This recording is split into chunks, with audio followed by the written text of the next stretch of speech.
అందరికీ నమస్కారం.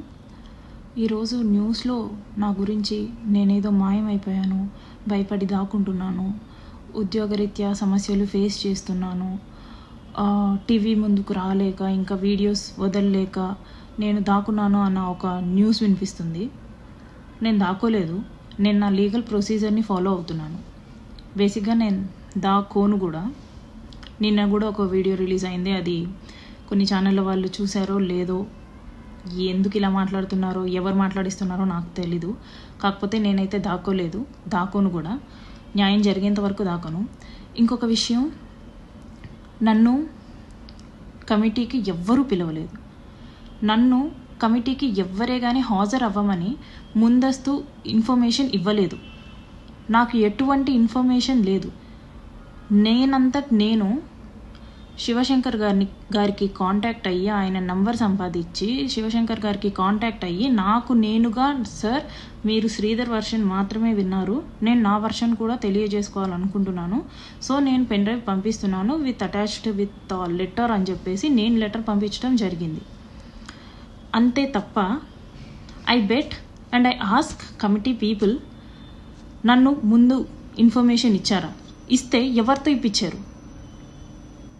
శ్రీధర్కి ఇచ్చిన లెటర్ లాగా నాకేమైనా లెటర్ ఇచ్చారా? లేకపోతే మీ కమిటీ వాళ్ళతో కానీ, లేకపోతే మీ పార్టీ వాళ్ళతో కానీ ఎవరితో అయినా సరే నన్ను కాంటాక్ట్ చేయమని చెప్పారా అనేది నాకు మీరు చెప్పండి. న్యూస్లో వస్తున్నట్టు మేము వీణాని పిలిచాము కానీ వీణ హాజరు అవ్వలేదు అనేది తప్పుడు స్టేట్మెంట్, అవాస్తవాలు ఇవి. నేను దీన్ని అంగీకరించను. ఎందుకంటే నాకు ఎటువంటి ఇన్ఫర్మేషన్ లేకుండా మీరు నన్ను పిలిచారు అన్నదాన్ని నేను ఒప్పుకోను. And I'm dam willing to meet all of you. నేను మిమ్మల్ని కలిసి నా వర్షన్ చెప్పుకొని వాట్ ఈజ్ వాట్ అనేది చెప్పుకోవడానికి నేను రెడీగా ఉన్నాను. నేను కలుస్తాను అనేసి అంటున్నా కూడా మీరు నన్ను పిలిచారు రాలేదు అనేసి అలాంటి అవాస్తవాలు చెప్పకండి ప్లీజ్. అండ్ నేను దాక్కోవట్లేదు. నేను స్టిల్ ప్రయత్నిస్తున్నాను పవన్ కళ్యాణ్ గారిని కలవడానికి, స్టిల్ ప్రయత్నిస్తున్నాను. మీరు చెప్పినట్టు, నేను చెప్పినట్టు, శ్రీధర్ చెప్పినట్టు ఇది మా వ్యక్తిగత సమస్య. కాకపోతే కొంతమంది రాజకీయ రాబందులు దీన్ని పాలిటిక్స్ చేస్తున్నారు. అధికారం ఉంది కదా అని చెప్పేసి వాళ్ళు కంప్లీట్ అధికారం చూపిస్తున్నారు. డబ్బులు వేస్ట్ చేసుకుంటున్నారు, డబ్బులు ఖర్చు పెట్టి నెగిటివిటీని స్ప్రెడ్ చేస్తున్నారు, ఏంటంటో చేస్తున్నారు. అవన్నీ కాదండి కావాల్సింది, నిజాలు కావాలి. కమిటీ వాళ్ళు ఎంత టైం అయినా తీసుకోండి, కానీ నిజం మాత్రమే చెప్పండి, అబద్ధాలు చెప్పకండి. I really pray all of you, I really please all of you, నిజాలు మాత్రమే మాట్లాడుకుందాం. నాకు శ్రీధర్కి జరిగింది మాత్రమే మాట్లాడుకుందాం. నా ఉద్యోగం అంటారా, నా పరువు అంటారా, నేను ఇంతకంటే దిగజారడానికి ఇంకేం మిగల్లేదు.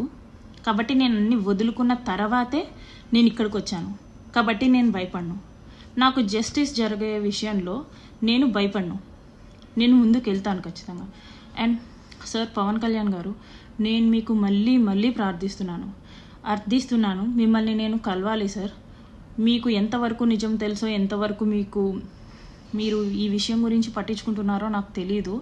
కానీ నేను ఒక బాధపడిన మహిళగా నేను మిమ్మల్ని నమ్ముతున్నాను, మీరు నాకు న్యాయం చేస్తారనేసి. ఎందుకంటే మీకు ఉమెన్ మీద ఎటువంటి రెస్పెక్ట్ ఉందో, ఎన్ని సిచ్యువేషన్స్లో ఉమెన్ గురించి మీరు బాధపడ్డారో అదంతా నాకు తెలుసు. అవన్నీ మేము చూస్తూ పెరిగామండి.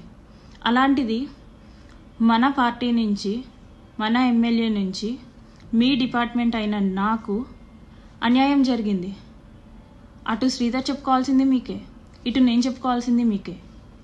కాబట్టి మీరే ఇద్దరి వర్షన్స్ వినండి. ఎవరిది తప్పు ఉంటే వాళ్ళని శిక్షించండి, ఎవరి వైపు న్యాయం ఉంటే వాళ్ళకి జస్టిస్ చేయండి. ఇది ఒక్కటే నేను కోరుకుంటున్నాను. అండ్ ఎవరైనా సరే ఒక అమ్మాయి గురించి ఆలోచించేటప్పుడు మీ ఇంట్లో కూడా అమ్మాయిలు ఉంటారు అనేసి ఆలోచించండి. నెగిటివిటీ స్ప్రెడ్ చేయడం కాదు. ఒక అమ్మాయి బయటికి వచ్చి ఇంత చెప్తుంది, ఎందుకు చెప్తుంది అనేసి అయినా సరే ఆలోచించండి ప్లీజ్. ఆ అమ్మాయికి ఏం సరదా కాదు, మీ అందరి ముందు ఒక టాపిక్ అవ్వాలనేసి ఎవరికీ ఉండదు. So I please everyone, what is what అనేసి ఆలోచించండి. And I request committee members, రిపోర్ట్ని అయితే జెన్యూన్గా ఇవ్వండి. ఐ బెగ్, జెన్యూన్గా ఇవ్వండి ప్లీజ్.